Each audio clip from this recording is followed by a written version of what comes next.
Assalamualaikum warahmatullahi wabarakatuh. Selamat pagi pada mahasiswa yang mengambil perkuliahan administrasi basis data. Pada pertemuan hari ini kita akan membahas mengenai tabel dan indeks. Adapun standar kompetensi yang pertama, mahasiswa memahami jenis tabel. Kedua, memahami jenis kolom dalam tabel.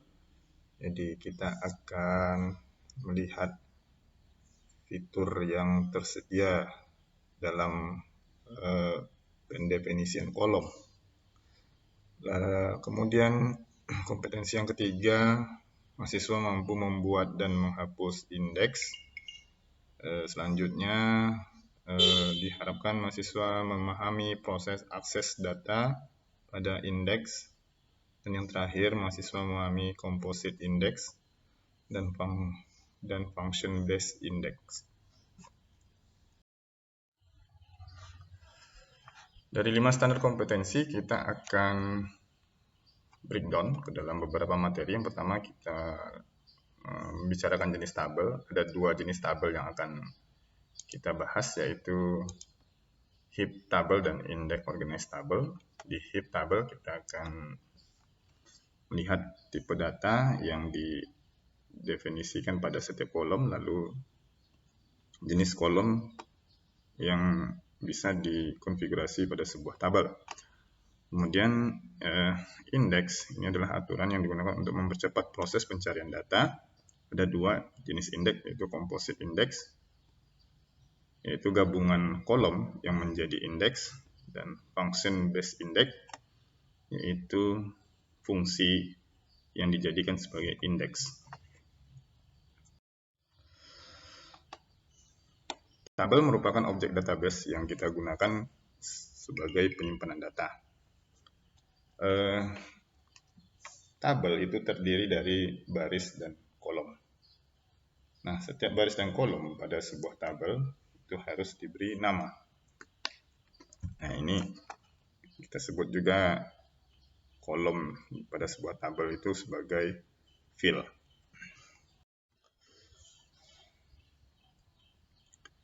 Nah, ketika membuat tabel kita menggunakan perintah DDL, yaitu create table. Kemudian ketika kita melakukan modifikasi, kita menggunakan perintah alter table. Kemudian untuk memanipulasinya menggunakan perintah DML, select, insert, update, dan delete. Nah, kita akan lihat beberapa jenis tabel, ya, di mana jenis tabel ini mempunyai karakteristik penyimpanan dan pengaksesan data.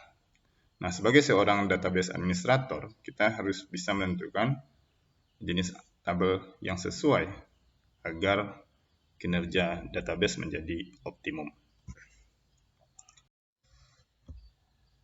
Nah, ini ada 5 jenis tabel pada DBMS Oracle. Yang pertama adalah heap organized. Nah, ini adalah tabel yang umum. Jadi ketika kita membuat perintah create table, sebenarnya kita membuat heap organized table. Lalu yang kedua adalah index organized. Di sini kita membuat tabel index yang digunakan untuk mempercepat proses pencarian atau digunakan untuk mengurutkan data berdasarkan kunci. Ya.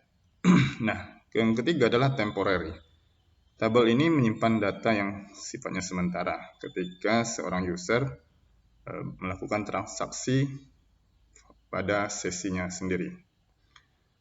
Nah, data pada setiap sesi user itu akan di-hold, ditahan sampai usernya disconnect atau transaksi selesai.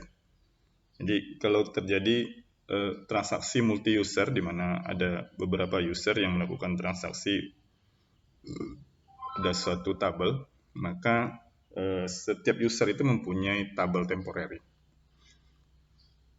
Selain itu, temporary juga digunakan untuk mengurutkan data dalam struktur tabel selama proses transaksi.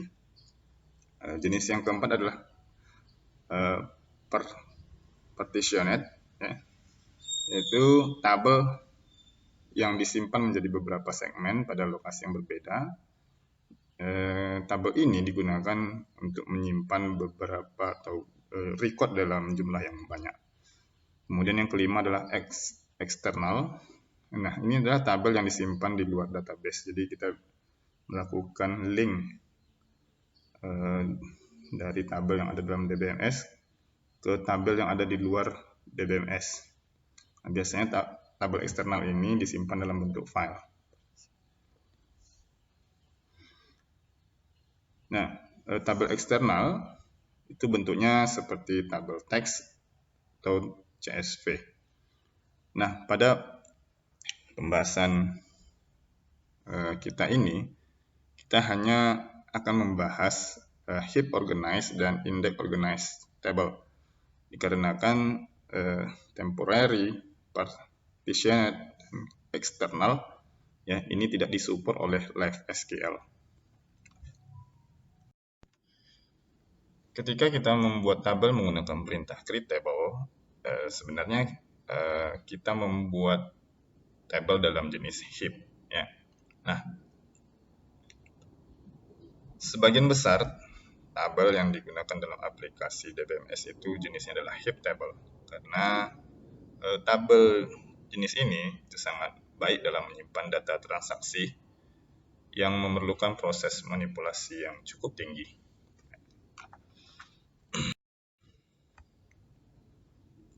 Nah, ketika mendefinisikan atau membuat tabel, ya kita harus mendefinisikan tipe data. Nah, tipe data yang kita gunakan itu harus sesuai dengan data yang akan disimpan. Nah, ketika kita salah mendefinisikan tipe data, ya, maka akan berpengaruh pada kinerja database dan akurasi dari data. Nah, contoh, misalnya data tanggal disimpan dengan tipe data varchar 2. Nah, ini akan memerlukan waktu untuk mengkonversi pada saat dilakukan pemrosesan data dan akan terjadi kesalahan ketika ditampilkan di dalam bentuk laporan. Nah, oleh karena itu, bila kita perbaiki, maka ini akan membutuhkan waktu dan masalahnya menjadi lebih kompleks. Ada 5 tipe data dalam DBMS. Yang pertama adalah karakter, numerik, date atau time, raw, dan LOB. Semua data yang bentuknya karakter atau string ini kita sebut sebagai tipe data karakter. Nah, ada 2 jenis tipe data karakter, yaitu karakter Unicode dan non-Unicode. Karakter dengan jenis Unicode ini digunakan untuk menyimpan berbagai karakter bahasa yang ada di dunia. Artinya ketika kita membuat sebuah aplikasi, lalu kita mendefinisikan sebuah kolom dengan tipe data jenis Unicode, maka aplikasi itu ketika digunakan di negara yang lain selain negara kita, maka aplikasinya masih bisa berjalan. Nah, tetapi kalau kita menggunakan non-Unicode, di mana tipe data jenis ini hanya bisa menyimpan karakter berdasarkan pengaturan pada bahasa komputer. Jadi ketika kita mengatur menggunakan bahasa Indonesia, apa yang terjadi adalah tidak semua bangsa di dunia ini mengenal bahasa Indonesia. Ya, tapi kalau misalnya kita atur komputer kita menggunakan bahasa yang universal, itu bahasa Inggris, tidak masalah penggunaan karakter dengan tipe non-Unicode. Ada 3 tipe data karakter. Yang pertama, varchar 2. Ini jenisnya adalah non-Unicode. Varchar 2 itu alokasi memori yang digunakan berdasarkan karakter yang disimpan. Kemudian yang kedua adalah tipe data char. Ini jenisnya masih sama, namun berbeda untuk alokasi memori, karena di char itu dialokasikan berdasarkan panjang yang didefinisikan. Jadi berbeda. Varchar alokasi berdasarkan karakter yang disimpan, sementara char itu berdasarkan panjang yang didefinisikan. Jadi bedanya begini. Misalnya kita mendeklarasikan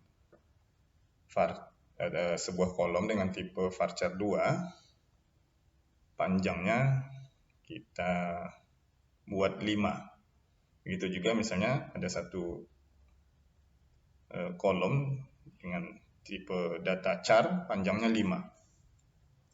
Nah, kalau varchar 2, ketika dilakukan transaksi, data yang disimpan ternyata tidak 5, misalnya hanya 2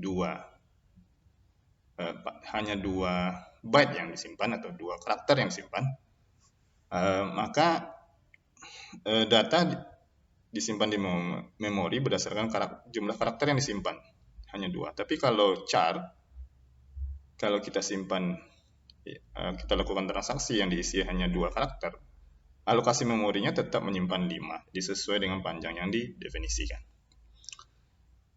Tipe yang ketiga adalah nvarchar 2 dan nchar. Nah, ini sifatnya Unicode, jadi berlaku universal.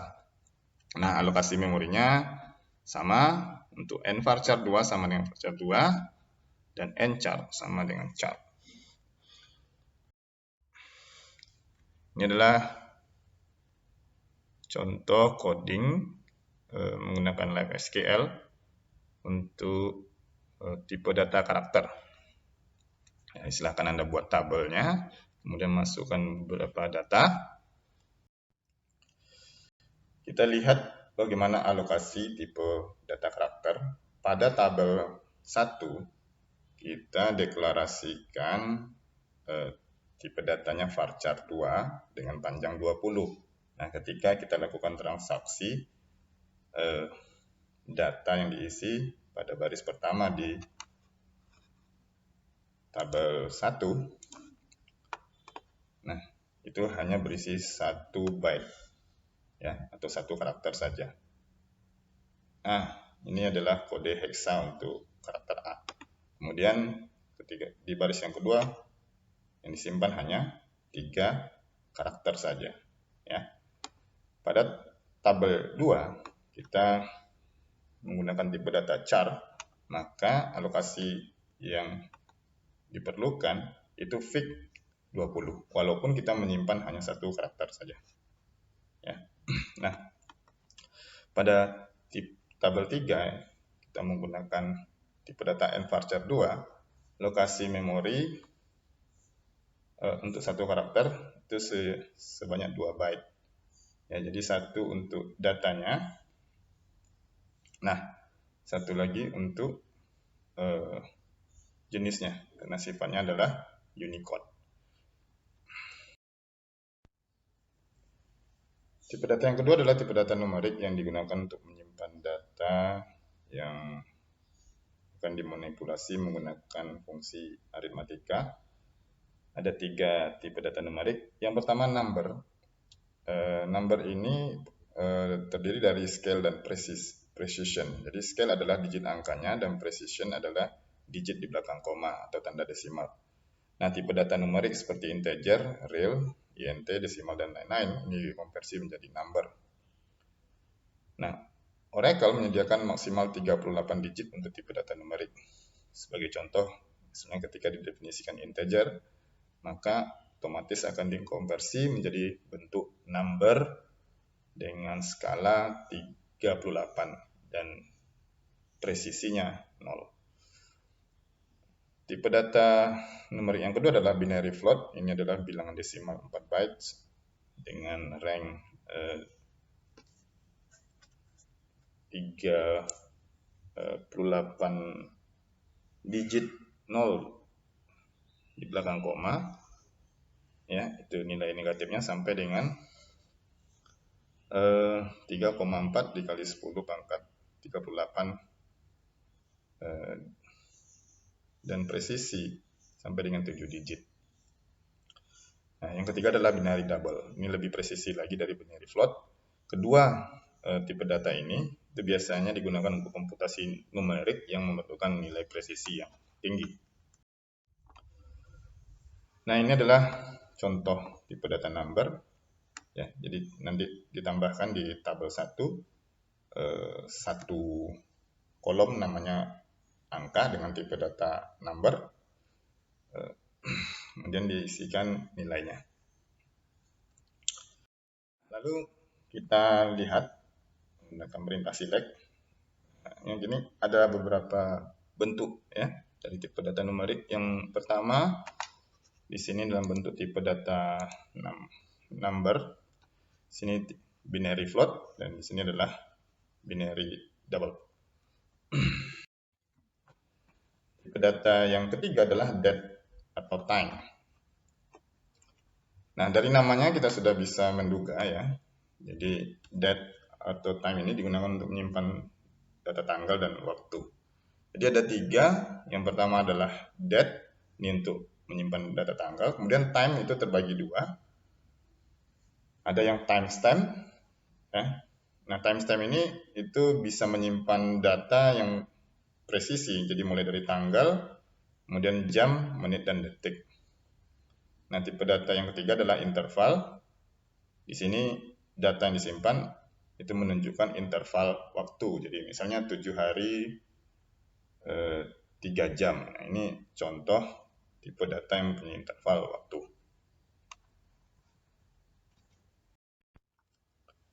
Nah, ini adalah contoh tipe data date. Jadi kita tambahkan satu kolom dengan nama tanggal pada tabel 1 dengan tipe date. Ya, kemudian kita masukkan data baru yaitu 19 April 2020.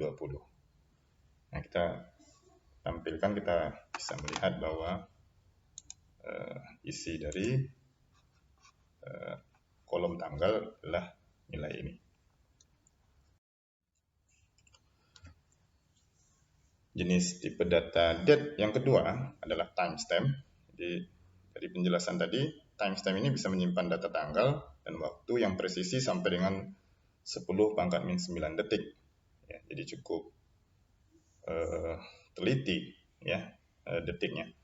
Nah, pada saat pendefinisian tipe data ini dapat ditentukan komponen fraksional presisi. Misal, kita ingin mencatat data dengan presisi 10⁻�3 detik, maka digunakan fraksional presisi 3 saat mendefinisikannya. Ya, jadi kita bisa menuliskan seperti ini, timestamp dalam kurung 3. Nah, maksimal fraksional presisinya adalah 9 dan default itu adalah 6. Jadi kalau kita hanya menyebutkan timestamp saja, maka fraksional presisinya adalah 6. Nah, ini contoh dari pendefinisian tipe data timestamp. Nah, kalau kita isikan nilainya, jadi kita mengisikan nilai waktu dengan 19 April 2020 jam 7 25 menit 30 detik di malam hari ya. Nah, ketika kita lihat isi dari kolom waktu, maka kita akan mendapatkan presisinya sampai dengan 6 digit. 1 2 3 ya. Jadi 6 digit fraksional presisinya. Tipe data timestamp ini bisa dibagi lagi dalam 2 jenis. Pertama, timestamp with time zone. Ini menyimpan zona waktu internasional. Jadi satuannya adalah GMT. Yang kedua, timestamp with local time zone. Ini menyimpan zona waktu lokal, jadi yang berlaku pada negara tersebut. Kita berikan contoh. Jadi kita buat satu tabel dengan 2 data. Data pertama kita deklarasikan dengan tipe timestamp with time zone. Jadi ini waktu internasional. Kemudian data kedua dengan tipe data timestamp with local time zone. Nah, sedikit saya tambahkan. Jadi kalau nanti Anda membuat kode live SQL, yang angka 2 ini tidak usah ditulis. Jadi ini dituliskan hanya untuk memindahkan ini saja ya, memindahkan kolom data 2 ya. Jadi ini penanda bahwa ini adalah baris kedua ya. Nah, jadi ketika menulis kodenya di LibSQL yang angka 2 ini tidak dituliskan, nanti keliru hasilnya jadi ya. Ditolong ini nanti diperhatikan ya. Nah, kita tambahkan data atau ya kita masukkan data baru ya di tabel waktu dengan jam saat ini ya, atau waktu saat ini, maka kita bisa melihat nih. Pada data 1 itu menggunakan data internasional, jadi direkam pada saat ini misalnya. Jadi ini direkam pada 19 April jam 8 menit 15 detik 7 ya. Nah, kemudian ditambahkan dengan plus 07. Jadi ini adalah satuan GMT. Ya, jadi kalau waktu GMT-nya ya dikurang saja dengan 7. Ya, jadi kalau gini kita merekam jam 8 malam ya, berarti kurang 7 ya sekitar berapa ya?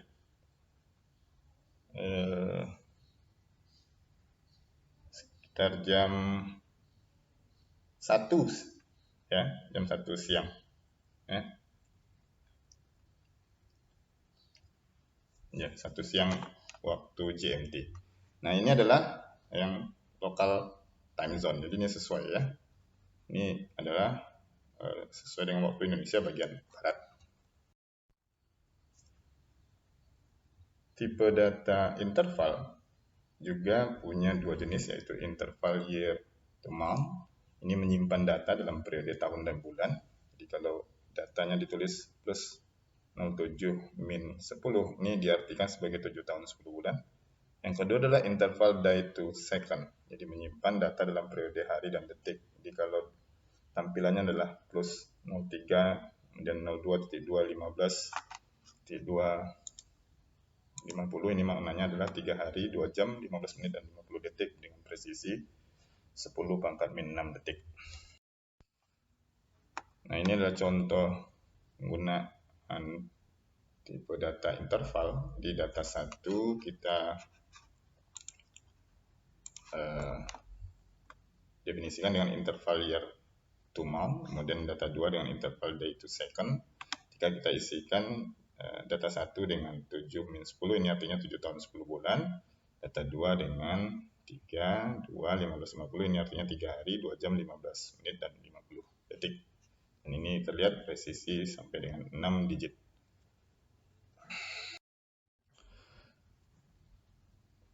Tipe data yang keempat adalah tipe data raw. Nah, tipe data ini digunakan untuk menyimpan data yang sifatnya binary, jadi dalam bentuk bilangan 0 dan 1. Nah, biasanya ini digunakan untuk mengenkripsi data. Untuk tipe data raw ini maksimalnya bisa disimpan sebesar 2000 byte. Kemudian kalau ditampilkan, data raw ini disajikan dalam format heksadesimal. Ini adalah contoh pendefinisian tipe data raw ya. Jadi dengan panjang maksimal 2000 byte. Kemudian kita isikan datanya yaitu karakter ABC. Nah, ini adalah cara mengisikan karakter ABC pada tipe data raw. Jadi kita casting ya. Kita casting dari data karakter ke dalam bentuk biner. Nah, ketika kita lihat, maka disajikan dalam bentuk bilang heksadesimal. Jadi 41, 42, 43 itu kode heksadesimal untuk bilangan A, B, C yang bentuknya kapital ya. Nah, jadi kalau misalnya ini Anda rubah, misalnya A kecil, B kecil, C kecil, ini berubah jadi 61, 62, dan ketiga. Tipe data yang terakhir adalah tipe data LOB atau Large Object. Digunakan untuk menyimpan data dalam kapasitas yang besar pada suatu kolom. Ada 4 jenis tipe data LOB. Yang pertama adalah CLOB, yaitu menyimpan data teks dengan kapasitas yang sangat besar. Kemudian BLOB, ini mirip dengan tipe data raw, ya, cuma lebih besar dari tipe data itu. Nah, ini biasanya digunakan untuk menyimpan data gambar, video, dan audio. Lalu yang ketiga, NCLOB. Nah, ini untuk menyimpan data karakter yang sifatnya adalah Unicode. Kemudian yang keempat, B-file. Ini adalah menyimpan pointer dari file sistem operasi yang ada di luar database. Nah, ini tipe data ini tidak bisa digunakan dalam transaksi database. Berikut adalah contoh tipe data BLOB, ya. Jadi cara pengisiannya sama seperti dengan tipe data raw, kita casting, ya, tipe data karakter dalam bentuk raw. Nah, tampilannya juga mirip, yaitu disajikan dalam bentuk bilang heksadesimal. Nah, berikutnya kita akan melihat jenis kolom, ya, yang ada pada sebuah tabel. Yang pertama, kita akan mendiskusikan mengenai kolom virtual. Nah, jadi dari namanya kita bisa duga bahwa kolom ini itu fisiknya tidak ada. Jadi sifatnya virtual, ya, jadi tidak nyata. Nah, kolom virtual ini merupakan hasil manipulasi dari kolom lainnya dalam suatu tabel. Kolom virtual ini bentuknya adalah kombinasi kolom dengan fungsi SQL atau kolom dengan fungsi yang dibuat sendiri oleh user. Jadi kolom ini tidak disimpan dalam database. Nilai yang akan diisikan dalam kolom ini itu dibangkitkan ketika diakses. Berikut adalah contoh kolom virtual. Mana kolom virtual? Yaitu kolom bonus. Ya. Jadi kolom bonus ini itu tidak disimpan dalam struktur tabel pegawai. Ya. Nah, isi dari kolom bonus itu dibangkitkan atau dihasilkan dari perkalian kolom gaji dengan kolom PCT percentage komisi dibagi dengan 100. Ya. Jadi kita ketika melakukan transaksi, ya, yang diisi adalah kolom ID pegawai, nama, kode bagian, gaji, dan percentage komisi. Nah, kolom bonus itu tak usah diisi, karena nanti akan diisi otomatis ketika kolom gaji dan percentage komisi sudah diisi. Seperti yang tadi sudah disampaikan bahwa kita tidak perlu melakukan pengisian pada kolom virtual karena otomatis akan di-generate atau dibangkitkan oleh kolom yang lain. Nah, selain itu sebenarnya kolom virtual juga bisa diisi dengan menggunakan opsi default. Tapi untuk Live SQL, sekali lagi saya sampaikan bahwa untuk Live SQL ini tidak tersedia. Ya, jadi yang perintah yang kedua ini jangan dipakai, nanti akan muncul pesan kesalahan karena opsi default itu tidak available, ya. Nah, jadi nanti ini yang diisi, ini yang dipakai. Ya, jadi kita mengisikan hanya ID pegawai, nama, kemudian kode bagian, gaji, dan komisi.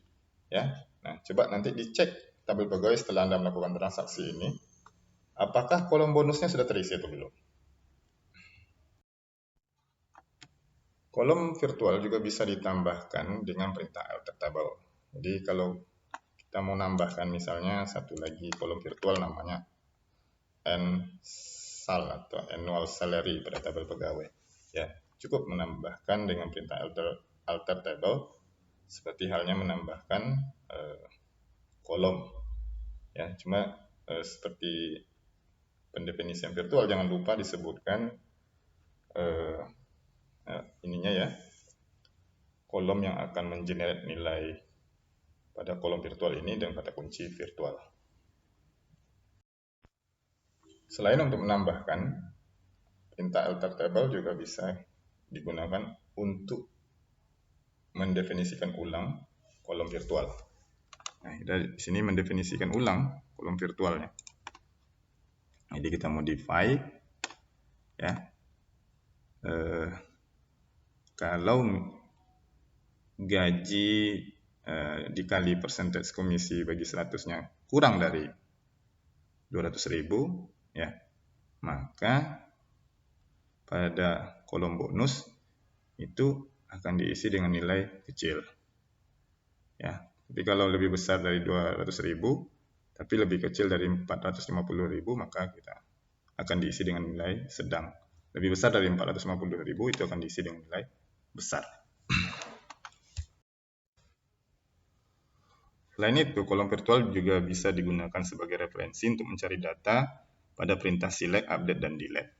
Jadi kalau kita mau mencari data berdasarkan perintah select, ya, maka kolom virtual bisa dijadikan sebagai kondisi seperti ini misalnya. Jadi select ID, ya, where bonus sama dengan sedang. Ya. Begitu juga dengan perintah update atau perintah delete. Selain kolom virtual, kolom pada tabel juga bisa dibuat invisible, jadi tidak terlihat. Nah, kolom ini tidak akan terlihat kalau kita menggunakan perintah select bintang from. Nah, untuk bisa melihatnya harus disebutkan nama kolomnya secara eksplisit atau jelas. Jadi misalnya kolom itu invisible, harus disebutkan nama kolom itu untuk melihat.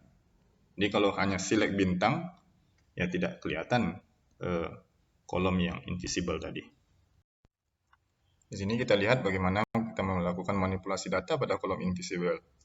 Ya, jadi nama kolom itu harus disebutkan secara eksplisit. Pada contoh yang pertama, ya kita tidak menyebutkan secara eksplisit, kita hanya langsung insert into T10 values, ya. Kemudian kita masukkan data untuk kolom pertama, kolom kedua, dan kolom ketiga. Ya, ini akan muncul pesan kesalahan. Kenapa? Dianggap terlalu banyak kita memasukkan nilai. Ya, karena yang dibaca oleh DBMS itu hanya ada 2 kolom saja.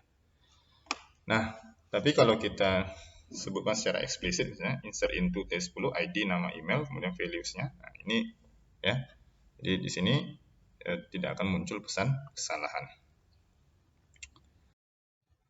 Nah, lihat ini contoh dari manipulasi kalau kita mau menampilkan isi dari kolom invisible, ya kalau kita bilang kalau kita tuliskan select bintang from T10, maka yang tampil hanya 2 kolom saja, yaitu ID dan nama. Tapi kalau kita sebutkan secara eksplisit, misalnya select ID, nama email from T10, maka dia akan tampil semuanya. Jadi yang invisible itu juga akan terlihat.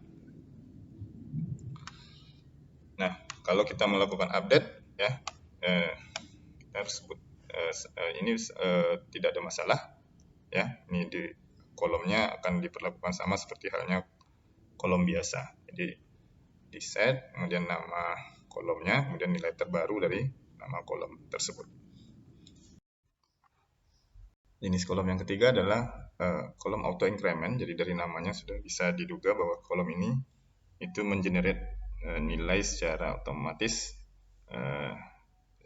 bersifat increment dari yang kecil ke yang besar pada saat tabel diisi. Nah, ini biasanya digunakan sebagai primary key dan ditambahkan dengan klausa generated as identity. Nah, pada saat suatu kolom dibuat menjadi auto increment, maka secara internal DBMS akan membuat satu objek sequence yang akan dihubungkan ke kolom tersebut. Di sini kita membuat kolom auto increment, itu kolom member ID dengan klausa generated as identity. Kemudian ketika ini di create ya, maka akan ada satu object sequence. Jadi kita bisa melihat object sequence ini di tabel user sequences ya. Nah, jadi di sini bisa terlihat ini nama objeknya, ini nilai minimumnya, jadi dimulai dari 1 dan pertambahannya adalah 1. Jadi setelah angka 1 tentu angka 2, 3 dan seterusnya. Nah, ketika melakukan transaksi untuk kolom auto increment harus diperhatikan bahwa kita tidak boleh menambahkan data secara eksplisit di kolom tersebut. Jadi seperti ini misalnya, kita nambahkan nilai 1 untuk kolom member ID. Nah, maka ini akan muncul pesan kesalahan. Kenapa? Karena nilai member ID itu akan di-generate otomatis oleh DBMS ya. Jadi kita cukup memberikan begini saja, misalnya insert into member, nama, values-nya apa. Ya, nanti ini akan otomatis diisi dengan nilai 1, kemudian yang baris berikutnya akan diisi dengan nilai 2 ya, seperti ini. Nah, nilai awal kolom auto increment dan interval kenaikannya atau incrementalnya bisa ditentukan pada saat pendefinisian. Jadi kalau tadi kita lihat secara default dia mulai dari nilai 1, kemudian incrementalnya adalah 1. Yang di sini kita bisa definisikan bahwa ID member itu dimulai dari 50 dan incrementalnya itu naik 2. Jadi kelipatannya adalah 2 ya. Nah, ada keterbatasan dalam kolom auto increment. Yang pertama, dalam satu tabel hanya boleh satu kolom auto increment. Kemudian tipe datanya harus numerik. Tidak bisa mempunyai nilai default. Tidak boleh 0. Nah, kalau kita menggunakan perintah create table as select untuk subquery, maka kolom auto increment tidak akan otomatis terbuat di tabel yang baru. Nah, ini ada juga kelemahan dari kolom auto increment. Bila input data terjadi kegagalan, maka akan ada selisih dari nomor yang dihasilkan oleh object sequence atau auto increment. Karena object sequence tadi akan mengenerate angka secara otomatis walaupun transaksi gagal. Ya, jadi nanti kalau satu transaksi gagal mungkin nomornya akan lompat. Jadi misalnya transaksi 1 berhasil, transaksi 2 gagal, ya, nanti transaksi 3 berhasil. Nah, nanti ketika kita lihat menggunakan perintah select, maka yang muncul adalah nomor 1, nomor 2. Nomor 1, nomor 3, nomor 2-nya tidak hilang ya. Nah, jenis tabel yang kedua adalah index organized table. Pada index organized table kita juga membuat menggunakan perintah create table, cuma kita tambahkan opsi organization index. Nah, jadi ketika kita menambahkan kata kunci organization index, maka data ini akan ditampilkan secara terurut nantinya. Kita lihat contoh bagaimana kalau kita mengisi tabel peserta dengan urutan yang acak seperti ini. Jadi ada ID-nya 10, 5, 7 tidak terurut. Tapi ketika kita mengquery, kita tidak perlu menambahkan clause order by. Langsung saja misalnya select bintang from peserta. Ini akan ditampilkan secara terurut. Kenapa? Karena tadi sifat tabelnya adalah index organization. Ya, jadi kita tambahkan organization index pada pendefinisian tabelnya. Nah, indeks itu sendiri apa? Ya, jadi indeks digunakan untuk mempercepat proses pencarian data. Ada dua jenis indeks. Pertama, unique index. Ini dibuat secara otomatis ketika mendeklarasikan constraint primary key atau unique key. Dan yang kedua, non-unique index.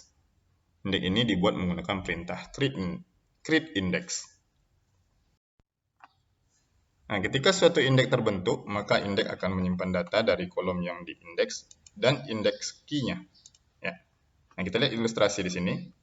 Ada sebuah tabel, itu tabel pegawai yang terdiri dari kolom NIP, nama, gaji, dan kode bug. Kemudian kita buat indeksnya. Nama indeksnya adalah NIP IDX. Nah, pada saat kita melakukan pencarian data pegawai berdasarkan nomor NIP, misalnya select bintang from pegawai where NIP 2021, ya. Maka database akan membaca indeks pada nib index. Jadi pada ini dibaca. Nah, ini untuk mencari kuncinya. Jadi sudah diketemukan 2021 ya. Barulah dibaca tabel pegawai berdasarkan kunci yang sesuai dari indeks tadi. Nah, nanti akan ditampilkan data pegawai yang dicari, yaitu ini. Nah, jadi dia tidak langsung mencari ke data pegawai, tapi mencari dulu ke indeksnya. Nah, indeksnya hanya ada satu kolom saja. Sementara kalau pegawai kan ada 4 kolom. Jadi ini mempercepat proses pencarian. Key itu sendiri adalah kolom bantu atau shadow kolom yang biasanya digunakan pada tabel untuk pencarian berupa ID baris. Nah, atau row ID.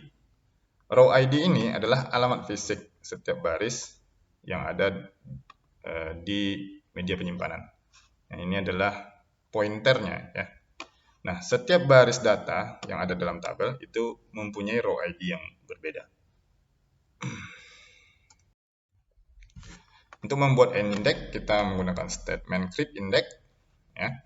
Seperti ini, create index, kemudian sebutkan nama indeksnya, kemudian bereferensi atau berhubungan dengan tabel apa, kemudian sebutkan kolomnya. Jadi kolomnya bisa lebih dari, kalau satu berarti ya itu kita sebut sebagai single index atau simple index. Nah, tapi kalau lebih dari satu, yang ini kita sebut sebagai composite index.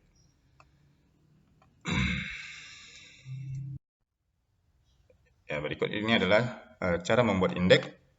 Jadi pertama kita buat tabel pegawai, kemudian kita isikan kolomnya, kemudian kita isikan beberapa data, lalu kita buat indeksnya menggunakan perintah create index, atau ini disebut juga sebagai non-unique index.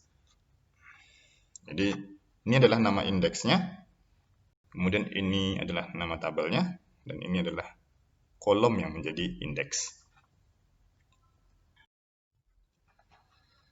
Nah, kapan kita membuat indeks dan kapan tidak? Jadi ini ada beberapa kondisi. Indeks diperlukan kalau pertama adalah tabel yang digunakan itu besar. Kolomnya berisi berbagai nilai atau nilai 0. Kemudian satu atau beberapa kolom itu sering digunakan bersama dalam klausa where atau kondisi join. Jadi kalau kita melakukan pencarian biasanya kita menggunakan klausa where. Kalau kita menggabungkan tabel dengan tabel yang lain kita menggunakan kondisi join. Yang keempat, query yang dilakukan mengambil kurang dari 2-4% dari baris dalam tabel. Nah, indeks tidak diperlukan untuk kondisi sebagai berikut. Tabelnya kecil. Ya. Nah, kolom tidak sering digunakan sebagai kondisi dalam query. Jadi tidak digunakan untuk kondisi where atau join. Kemudian query yang dilakukan itu mengambil lebih dari 2-4% baris dalam tabel. Lalu yang keempat, tabelnya sering diupdate. Ya. Indeks yang dibuat dari kombinasi dua kolom disebut sebagai composite index. Nah, composite index ini terpakai jika salah satu kolom atau semua kolom yang terlibat di composite index digunakan sebagai pencarian di klausa where. Jadi pembuatannya sama dengan yang sebelumnya. Kita menggunakan perintah create index. Ini nama indeksnya, dan ini nama tabelnya, dan ini nama kolom yang menjadi composite index. Jadi ada dua, itu kode bagian dan nama. Secara logis dan fisik, ya, indeks tidak tergantung pada tabel yang diindeksnya. Indeks bisa dihapus atau dibuat kapan saja, tidak terpengaruh pada tabel atau indeks lainnya. Ya, jadi kalau indeksnya dihapus tidak masalah terhadap tabelnya. Namun tidak berlaku kalau misalnya tabel yang diindeks dihapus. Ya, kalau tabel yang diindeks dihapus, maka otomatis indeks akan terhapus. Nah, untuk melihat di mana objek indeks, kita bisa mengakses ke kamus data user indexes. Ya, jadi untuk melihat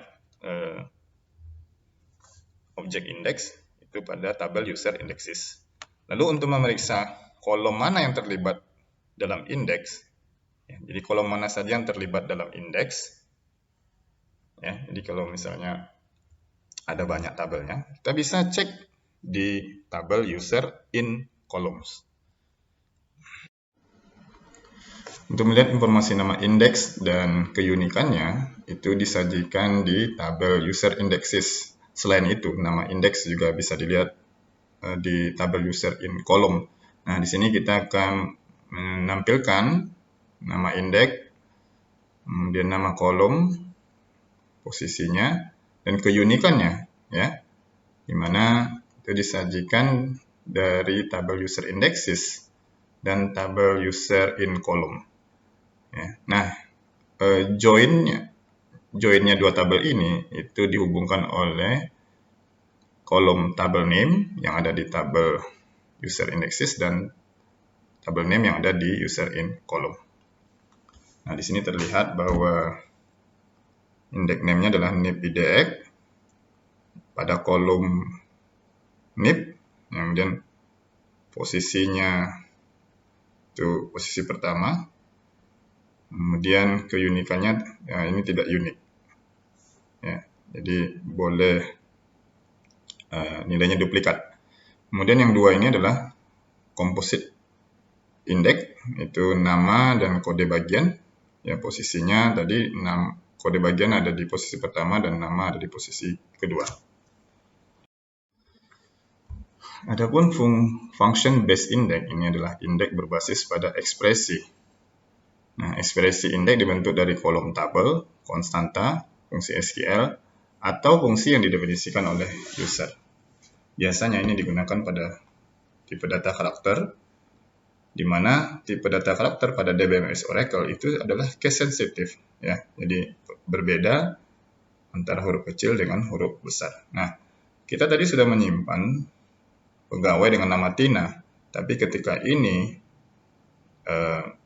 akan dilihat, ya, ini ditampilkan pesan bahwa tidak ada baris yang sesuai dengan nama Tina. Kenapa? Karena Tina yang kita tulis ini menggunakan huruf kecil, sementara data yang kita simpan itu Tina ditulis dengan huruf kapital semua.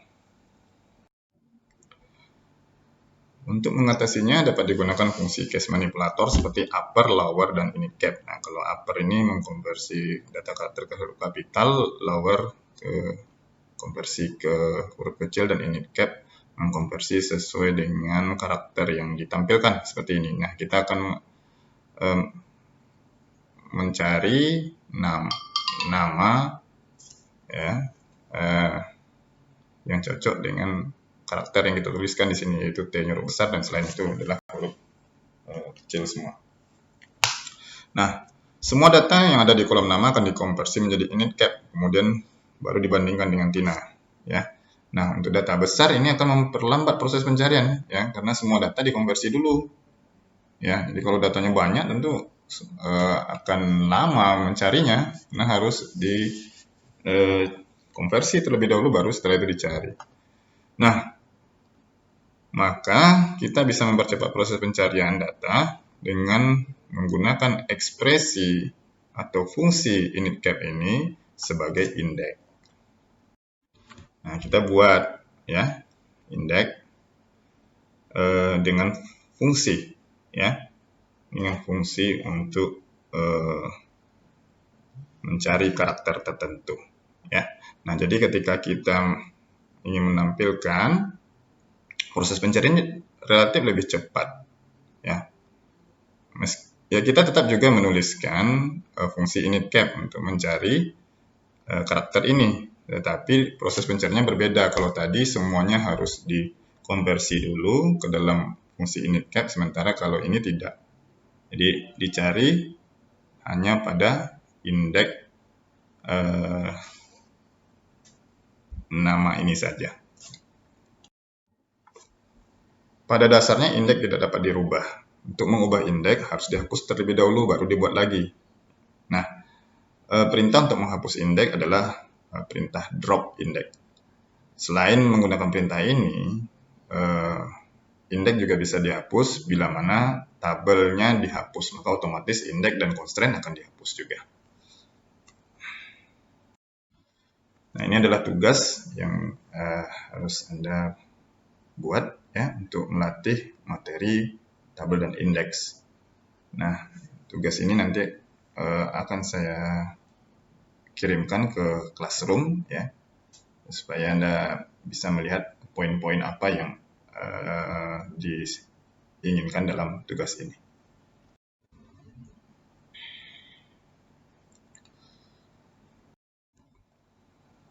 Kita sudah sampai di akhir dari perkuliahan. Bila ada pertanyaan terkait materi yang diajarkan pada hari ini, silakan dituliskan di kolom komentar atau dibuatkan daftarnya. Kemudian mungkin nanti ditanyakan di pertemuan berikutnya. Terima kasih atas perhatiannya. Wabillahi taufiq wal hidayah. Assalamualaikum warahmatullahi wabarakatuh dan selamat pagi pada seluruh mahasiswa. Sampai jumpa di pertemuan selanjutnya.